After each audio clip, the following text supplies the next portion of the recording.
মাত্র ৯ মাসে বাংলাদেশ উঠে এসেছে বিশ্বের ১২৩তম অবস্থান থেকে ৪৭তম শক্তিশালী দেশের তালিকায়।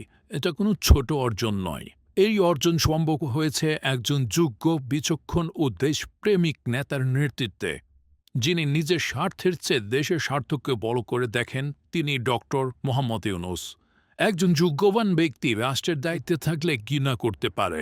যেখানে ১৭ বছর ধরে চুরি চামারি করে দেশকে রসাতলে নামিয়ে গেছে এবং দেশকে দুর্নীতিতে চ্যাম্পিয়ন বানিয়েছে, সেখানে ডক্টর ইউনূসের নেতৃত্বে এসেছে শৃঙ্খলা ও উন্নয়নের নতুন ধারা। বর্তমানে দেশের অর্থনীতি, কূটনীতি, সামরিক ও প্রযুক্তিগত অগ্রগতির যে ধারা শুরু হয়েছে, তা টেকসই উন্নয়ন এবং সুবিচারের জন্য ডক্টর ইউনূসের মতো নেতৃত্বের ধারাবাহিকতা প্রয়োজন।